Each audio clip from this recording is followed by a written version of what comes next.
Hey guys, aqui é o Nathan do Clube de Inglês. Seja muito bem-vindo à primeira aula da nossa Semana do Desafio.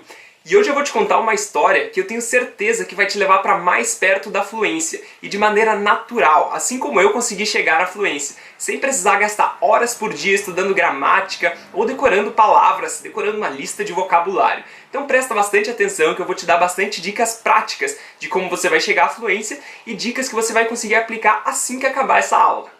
Então conta-se a história de um homem que ele tinha um belo jardim na sua casa. Um jardim com um gramado imenso, bem verdinho, e uma baita variedade de flores e plantas. E ele amava trabalhar naquele jardim. E numa manhã ele estava lá trabalhando, quando ele viu que no cantinho tinha uma lagarta tentando sair do casulo para virar uma borboleta.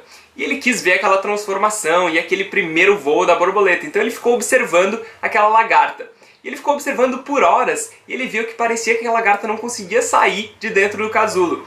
Então aquelas horas se tornaram dias e ele viu que parecia que aquela lagarta não estava conseguindo sair, que deveria ter algum problema com aquela lagarta. Então ele foi lá com a melhor das intenções para ajudar a lagarta. E ele pegou uma tesoura e cortou um pedaço do casulo.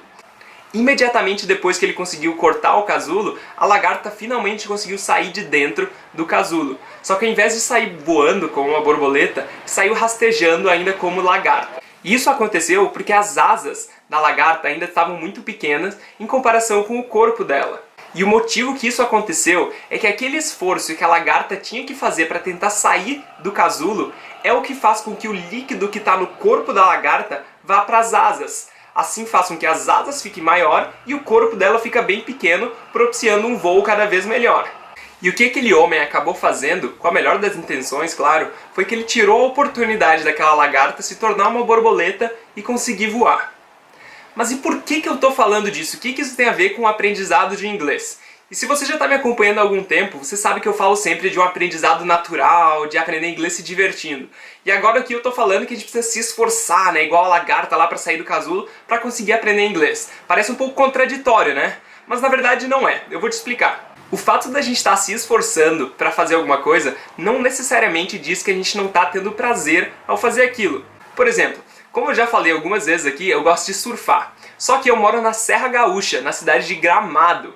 Então só para eu conseguir chegar na praia eu tenho que viajar mais de 150 quilômetros. Então eu preciso fazer um baita esforço para eu conseguir fazer alguma coisa que eu tenho prazer. Mas esse esforço, ele não elimina o prazer que eu tenho em surfar. E com o inglês é a mesma coisa. O esforço que a gente precisa fazer para aprender inglês, ele não precisa ser algo cansativo e algo trabalhoso. A gente pode realmente estar conseguindo ter prazer ao fazer aquilo. A gente só precisa saber quais são as coisas que a gente precisa fazer. Ok, então, mas se aprender inglês pode ser algo prazeroso, por que então a primeira coisa que vem na nossa cabeça quando a gente discute em aprender inglês é decorar gramática, decorar vocabulário, e é uma coisa cansativa? Por que isso acontece? Isso acontece porque a grande maioria dos brasileiros aprendem de maneira errada. Saiu um estudo na British Council, que é uma agência britânica, que eles fizeram sobre o aprendizado de inglês aqui no Brasil. E eles publicaram que dos estudantes brasileiros de inglês, 87% deles estudam nas grandes escolas tradicionais aqui do Brasil, que são aquelas que têm filiais em quase todas as cidades do Brasil. Provavelmente você talvez já estudou numa dessas ou pelo menos conhece alguém que já estudou em alguma dessas escolas. E o problema dessas escolas é que elas te entopem de exercícios e de decorar palavras e vocabulário que não levam a gente a lugar nenhum. Provavelmente você conhece alguém que estudou anos nessas escolas e simplesmente não consegue falar inglês. Então essas pessoas investiram muito tempo da sua vida e rios de dinheiro nessas escolas para buscar alguma coisa que elas não receberam. Isso aconteceu porque elas estavam estudando de maneira errada. Elas estavam correndo atrás das coisas que não precisavam. E eu sei exatamente como é isso, porque eu passei pela mesma coisa. Durante a minha infância e no começo da adolescência, eu também estudei nesse tipo de escolas.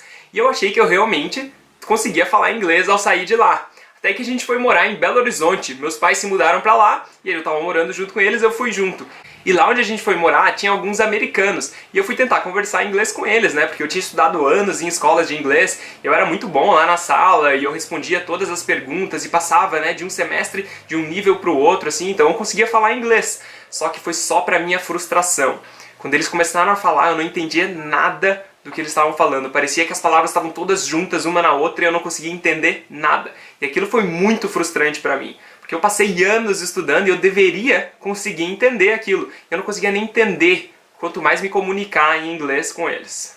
Mas o mais interessante foi que depois de alguns meses eu comecei a conseguir ouvir e entender cada palavra das frases separadamente. Então as pessoas conseguiam falar e não era mais aquele monte de palavras junto uma à outra e eu não sabia onde terminava uma e começava a outra, mas eu conseguia ouvir elas claramente, cada palavra separadamente.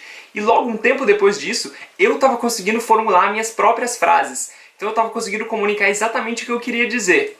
E eu considero assim que uma pessoa que consegue ouvir e entender o que aquela língua, o que está sendo falado naquele idioma e também consegue se comunicar naquele idioma da maneira que ela quer, essa pessoa já é fluente. Então, eu considero que a partir desse momento eu me tornei fluente em inglês. Mas não se preocupa que eu vou te contar exatamente o que aconteceu e quais foram essas coisas que eu fiz, tá? Só aguarda um pouquinho.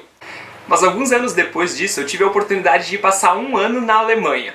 Só que eu não falava nada de alemão. E eu assumi essa oportunidade, agarrei ela e fui lá, mesmo sem entender nada e sem conseguir falar nada na língua. Só pra você ter noção, quando eu cheguei lá, o cara tava me esperando lá no aeroporto, ele chegou pra mim, né, me olhou, viu que era eu e falou: "Du bist der Nathan", que é alguma coisa assim, "Ah, você é o Nathan?" E eu só mandei um sorry em inglês assim, porque em inglês eu já era fluente, mas no alemão eu não entendia nada, nem as frases simples eu sabia. E os primeiros 6 meses que eu passei lá, pra mim foram bem frustrantes, porque eu imaginava que eu ia conseguir absorver a língua, ia conseguir falar ela e me tornar fluente só pelo fato de estar lá. E isso foi um grande erro e mais pra frente eu vou te falar exatamente o que foi que eu errei nisso. Mas pra resumir, eu passei esses 6 meses e o meu progresso na língua foi bem pequeno, foi bem menos do que eu estava esperando.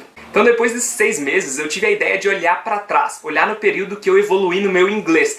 Aquele tempo lá que eu disse que as coisas pareciam que aconteceram assim, né, do nada, então olhar para aquilo e ver quais foram as coisas que eu estava fazendo e eu tentei replicar isso no alemão. E a partir dali, o último semestre que eu passei lá foi muito bom, meu aprendizado assim acelerou demais no alemão. Mas como essa aula aqui ela já está ficando um pouco mais comprida do que eu imaginava, eu vou deixar para falar isso na segunda aula, ok? Então amanhã, terça-feira, né, vai ter uma segunda aula e eu vou te mostrar nessa aula exatamente quais foram as coisas que eu fiz naquele tempo lá, que eu estava aprendendo inglês, que eu dei um progresso que aparentemente foi do nada. Eu vou te falar exatamente o que foram essas coisas que eu fiz, que depois eu olhei para trás e consegui replicar no aprendizado do alemão e dei um salto também gigantesco no meu aprendizado lá. Então fica ligado que amanhã vai ter mais um vídeo desse e eu vou te dar todas essas dicas. E para então terminar essa aula de hoje, eu quero que você escreva aqui embaixo nos comentários quais são as suas maiores dificuldades, o que você mais tem sofrido no aprendizado, o que você acha que você tem passado que tem impedido você de realmente chegar à fluência. Então escreve aí quais são os problemas, quais são as dificuldades que você tem enfrentado nesse aprendizado, ok? So see you tomorrow. Bye bye. Boa noite, pessoal. Eu estou aqui para dizer que eu faço o curso de inglês do Nathan há mais ou menos um mês e desde então meu nível de inglês melhorou muito. Porque a cada lição que ele nos passa via WhatsApp, ele aborda um tema diferente, então a gente tem que escrever sobre o tema e eu me sinto bem mais seguro hoje em ler textos e fazer essa tradução. Era isso. Olá a todos, gostaria de fazer um depoimento sobre a turma Premium do professor Nathan. Há 2 meses entrei nessa turma e eu posso dizer a vocês que não me arrependo em nenhum momento de fazer parte dela. O meu desenvolvimento, a minha evolução é perceptível. Eu, por exemplo, tinha muita dificuldade em falar, construir expressões, construir frases em inglês e ouvir, compreender. E à medida que os desafios foram sendo lançados e feitos, eu ia percebendo que a cada desafio eu ia evoluindo mais um pouquinho. E agora, 2 meses depois, percebo que eu desenvolvi muito em relação a 2 meses atrás, que foi quando eu comecei. Eu super indico a turma do professor Nathan, dentre outras coisas, pela proposta. Essa proposta de desafios, às vezes escritos, às vezes vídeos, porque ele instiga em nós todas as habilidades: a fala, a audição, a escrita e a leitura. Também um ponto que eu julgo bem positivo é a praticidade de você fazer no seu tempo. Algumas semanas eu tinha mais ocupações, outras tinha menos, mas o desafio estava lá, guardado. Aí eu pegava e fazia. Enquanto as escolas tradicionais a gente tem uma aula num dia, num horário específico. E muitas das vezes a gente aprende pequenos conteúdos ou apenas expressões ou palavras em cada aula. E aí o processo torna-se mais lento. Enquanto na turma Premium, no mesmo momento eu ia aprendendo palavras, expressões, ia desenvolvendo escrita, desenvolvendo leitura, desenvolvendo, como foi falado, como eu falei, todas as habilidades. Eu indico sim a turma fazer parte da turma Premium do professor Natan, por entender que é um bom investimento, por entender que os resultados de fato vêm, certo? E as pessoas que se permitirem assim fazer, perceberão que no curtíssimo espaço de tempo já verão resultados. É isso, obrigado a todos.